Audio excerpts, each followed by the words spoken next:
Isso aí, galera, voltamos. Vamos falar então dos registradores, né? O que alguns falam registradores, não sei porquê, mas tudo bem. Vamos lá. Os registradores, eles têm algumas características que você precisa estudar. Quais são as principais características dos registradores? Tempo de acesso, capacidade, ou seja, o que é capacidade? É o tamanho. Quanto que cabe nesse registrador? Será que é importante? Sim. Lembra que em uma aula eu fiz uma pirâmide de memória e falei para você que o registrador é o elemento de aqui em cima, no topo da pirâmide, estão os registradores. Eles possuem a menor capacidade do sistema computacional, tamanho de kilobytes. Mas isso aqui já interfere bastante. A volatilidade, ou seja, qual o grau de volatilidade que ele tem. Tempo de acesso. Tempo de acesso, cara, aqui aí vai determinar o quão bom é o seu processador, o seu computador, tá? A tecnologia, se é bipolar ou CMOS, ou MOS. E o custo. Na verdade, a gente chama isso aqui de custo bit. Tá? Custo bit. Bom, quais são os principais tipos de registradores? Não estou colocando todos, mas estou colocando aqui, dentro da arquitetura, aqueles que são mais importantes. Registradores de dados, acumulador, especial de estado, registrador de instrução, contador de instrução, registrador de endereço de memória, registrador de dados de memória. Esses dois aqui são os mais importantes. Esse cara aqui tem uma função crucial. Esse cara aqui é o acumulador, esse especial de estado, tá? Esse especial de estado é para anotar o quê? O que esse cara anota? O estouro, o sinal, tá ok? O vai tá ok? Nós chamamos de carry. E assim vai. Nós vamos estudar cada um desses caras, tudo bem? Nós vamos estudar cada um desses sujeitos aí. Vai lá. Registradores de dados e acumulador. Qual o papel? Registrador de dados serve como memória auxiliar básica da unidade lógica aritmética. Lembra que eu te disse? O cara quer fazer assim, ó. 13 mais 21. Primeiro, ele vai guardar o 13 em algum lugar, o 21 em outro lugar. Então, vai ser no registrador de dados, tá? Que ele vai guardar esses valores. Depois ele vai dar o resultado. Aí ele vai guardar esse aqui também no registrador de dados. Agora, o número que, se foi 1, se vai 1, aí vai guardar em outro registrador. Então, a unidade lógica e aritmética, ela armazena temporariamente o resultado de uma operação aritmética ou lógica. Lembra das operações lógicas? Creio que você se lembra, tá? Nós vamos lá, por exemplo, operação AND, operação OR, operação XOR. Lembra disso? Sim, então OR, XOR. Quando eu falo verdadeiro e falso, é uma operação lógica. Uma condição para ele me responder o quê? Verdade ou falso. Ok? Legal. Bom, o que mais? Esse procedimento é mais rápido que enviar para qualquer outro nível de memória, para qualquer outro lugar. O registrador ele está internamente ao processador. Então, mandar para o registrador ali é como se ele simplesmente colocasse essa caneta aqui do lado e voltasse. Do que você colocar em outra mesa e ter que pegar. Mesmo que seja uma memória do tipo cachê, L1, L2 ou L3, que também está dentro da estrutura do processador, ainda assim, mandar para o registrador é melhor. E o acumulador? Qual é o papel do acumulador? O acumulador é responsável por armazenar resultados de cálculo, também o elo de ligação. Resultados de cálculos. Então ele fez lá, 5 mais 8, 13. Aí ele guarda o 13 em algum lugar. Aí vezes 2. Aí então ele pega o 2 lá do registrador de dados e multiplica. Tudo bem? Então vai dar 26. Aí guarda no acumulador. E assim ele vai buscando e trazendo. Tudo isso muito rápido. Verdadeiro é falso, guarda esse resultado. Ou verdadeiro, guarda esse outro resultado. E assim vai. Bom, o que mais nós temos? Que os registradores especiais de estado. Isso aqui que eu queria que você prestasse atenção. Registrador especial de estado. Quem são eles? O que eles fazem?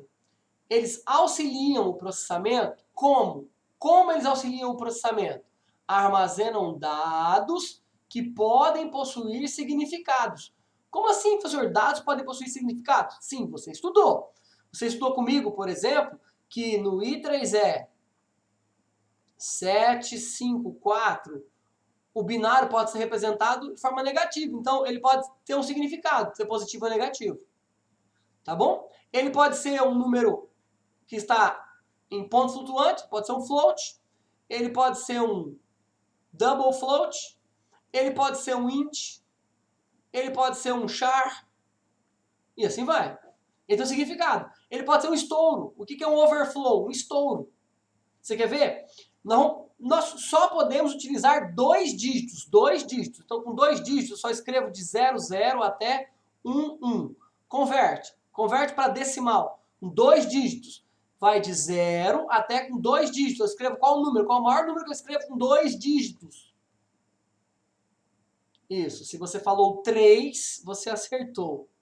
É o maior decimal que eu escrevo com 2 dígitos. Então, se eu fizer uma conta com 3 dígitos, o número que der, o número que passar é o estouro. Lembra que eu falava assim, ó, vamos limitar a 8 bits. Vamos limitar a 8 bits. Então, se passasse, se fosse para 9 bits, ele dava um estouro, ele dava um overflow. E o 0? Ah, professor, eu tenho um registrador especial só para armazenar o 0. Por quê? Porque você aprendeu lá no curso passado, lá nas aulas passadas, que o 0 ele pode ser o menos 0 ou mais 0, dependendo de como você vai trabalhar isso. Se for complemento a 1, complemento a 2, se na magnitude, tudo isso tem a ver. Agora uma pergunta base para você. O 0 em complemento a 2 é o mesmo do 0 em complemento a 1? Que é o mesmo do 0 notação em excesso? Por isso que ele tem um registrador especial para anotar o 0. E o carry?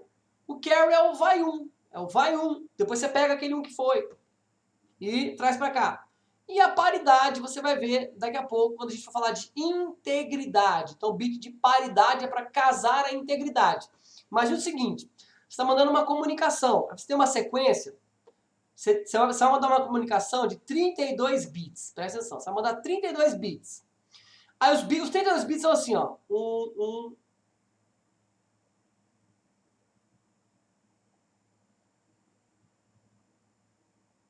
Olha que bacana. Ele começa 1, 1, 1, 0, 0, 0, 0, 0, 0, 0. Ou seja, o que é 0 em analógico? O que é 0 na eletrônica analógica? É assim, ó. 1 é um risquinho para cima. 0, 1, 0. Aí vem aqui 0, 0, 0, 0, 0. Ou seja, isso aqui é 0 volts. A ausência não, 0 volts. Isso aqui é 5 volts.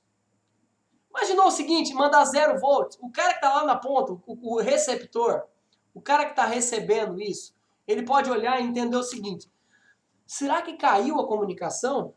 Será que ele parou de falar? Ou será que eu tenho que fazer alguma codificação tal que ele entenda que o 0 não é necessariamente 0 volts, pode ser menos 5, pode ser uma tensão negativa. Ou eu preciso de criar uma paridade, vou mandar a cada 8 bits você testa a paridade, par ou ímpar. Então são registradores especiais para que o seu computador possa checar algumas coisas que ele possui de especial, de execução ali.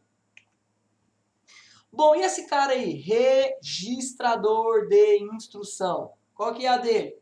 A sua função principal é o quê? Armazenar a instrução a ser armazenada pelo processador. Tá, presta atenção numa coisa, entenda. Antes disso, volta aqui nesse desenho. Volta aqui, tá vendo aqui? O registrador de instrução, ele tá aqui, ó. De quem que ele recebe as instruções? Do decodificador de instruções. Quem recebe a instrução do decodificador de instrução? A unidade de controle. Então, olha só. A unidade de controle, ela manda um pulso para esse cara. Viu que ela tá ligada a todo mundo, ó? Manda um pulso para esse cara. Ela tá ligada a esse cara. Ela tá ligada a esse cara. Ela tá ligada a esses caras aqui. A unidade de controle está ligada a todo mundo, se você não percebeu. Todo mundo está ligado na unidade de controle. Então, o registrador de instruções recebe qual a próxima ação. Quem que executa a ação? Presta atenção. Existe uma função de processamento, existe uma função de controle. A unidade de controle é a chefe. Esse aqui é o comandante. Isso aqui é a mulher da casa, véio. É a que manda em tudo. Tá certo? É o comandante. Ok. Esse aqui é o comandante. Então, ela passa a instrução para esse cara e esse cara vai decodificar a instrução com a quantidade de bits necessária. Por quê? Porque depende de quem vai receber. Se for um registrador de endereços, ele tem que receber uma instrução em um tamanho. Se for um contador de instruções, tem que receber a instrução em outro tamanho. Se for um acumulador, outra. Se for unidade lógica aritmética, outra. Então, se ele vai passar essa informação para a unidade lógica aritmética, ele vai o quê? Registrar a instrução e vai mandar uma instrução e registrar a próxima. Já está decodificada. E a próxima instrução vem. Aí ele registra a próxima. Aí a próxima vem, aí ele registra a próxima. E assim ele vai criar o quê? Ele vai criar aqui uma fila de instruções a ser processada todo tempo. Lembrando que ele faz 2 bilhões de instruções por segundo. É isso que você precisa lembrar. Tudo bem? Então nós temos aí o registrador de instruções. O que é o registrador de instruções? É assim, ó, isso aqui não é em todos os processadores, tá? Isso aqui é um exemplo. Ele contém um código de 8 bits que está sendo executado. Beleza? Então ele contém um código que está sendo executado. Então ele mandou, e se eu perder aquela instrução? Tem como resgatar olhando o registrador de instruções. E o contador de instruções, ou program counter? Contador de instruções ou program counter. Serve para o quê? Armazenar o endereço da próxima instrução. Tá? Da próxima instrução. E é usado no processamento de sequenciamento da instrução de programas. Seu conteúdo poderá ser mudado por instruções. Quando você aprendeu a programar lá a linguagem C, não sei se você aprendeu C, mas você aprendeu esses laços aqui, não é? If, then, else. Então, se, por exemplo, o i for maior que 10, então ou você executa o incremento, por exemplo, ou você executa o incremento, ou você o quê? Faz uma outra coisa. Ou você muda, ou você cria um laço, ou você é desviado para um outro caminho. Então, aqui é exatamente onde você vê, na prática, o uso do C. Depois ele vai ser compilado, claro, para uma linguagem de máquina chamada de assembly. O assembly não tem esses desvios. Esse desvio ele vem do C. O assembly implementa isso aí. Registrador de dados de memórias. Aqui sim, nós estamos entrando, né, eu vou colocar aqui a sigla, o RDM, em uma seara muito importante. Esses caras são, aqui para o nosso curso, os elementos de fato mais importantes que vocês vão trabalhar, tá? Registrador de dados de memória está armazenando o quê? Temporariamente a informação que está, isso aqui ó, é gerúndio, ó. Essa é uma locução adverbial, tá? Ou uma locução verbal, desculpa, locução verbal, está sendo. Por quê? Porque começou em um tempo passado e ainda continua acontecendo. Até o quê? Até o seu processador terminar, dar como encerrado. Então ele armazena temporariamente, enquanto, ele poderia substituir aqui por enquanto, a informação é transferida da memória principal para o processador. Então tem aqui, ó, tem aqui o processador, tem aqui a memória RAM. Eu vou cansar de fazer esse desenho no seu curso, hein? Processador. E eu vou perguntar ele na prova várias vezes. Aqui dentro tem o chipset. E aqui você tem o registrador de dados de memória e o registrador de endereços de memória e o registrador... Não, nada aqui. Beleza? Então, quando você vai mandar da memória para o processador vai fazer o quê? O processamento de leitura. Ele está recebendo. Então você joga a informação aqui no registrador de dados, ela fica organizada, o processador vai lá ler rapidinho. Quando o processador quer enviar, quer fazer o processo de escrita, tá?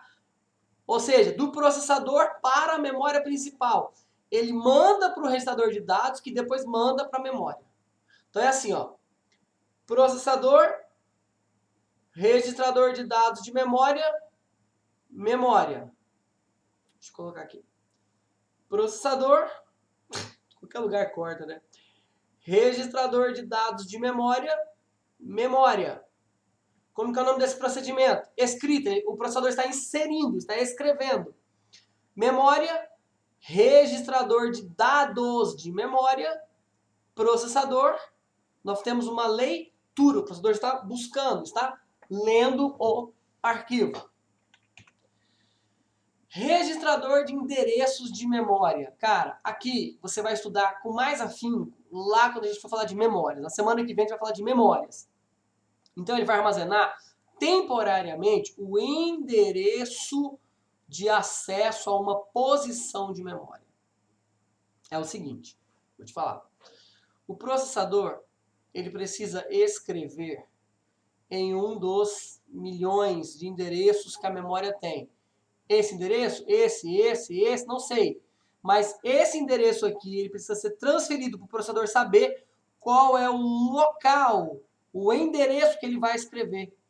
E o local, o endereço que ele vai escrever é exatamente o quê? O endereço que está habilitado aqui e é guardado no registrador de endereço de memória. Depois a gente faz essas contas. Essa conta aqui, você vai ter que aprender porque você vai fazer prova acerca deste assunto. Tudo bem? Legal. Então a gente para esse vídeo aqui, daqui a pouco a gente volta, a gente recomeça, né? Na nossa última parte, falando de barramentos. A gente já falou um pouquinho de barramentos, mas depois a gente vai dar uma geral em barramentos aí. Aí eu vou fazer um apanhado geral de toda a estrutura computacional com vocês. Tranquilo? Daqui a pouco a gente volta, então. Tchau, obrigado!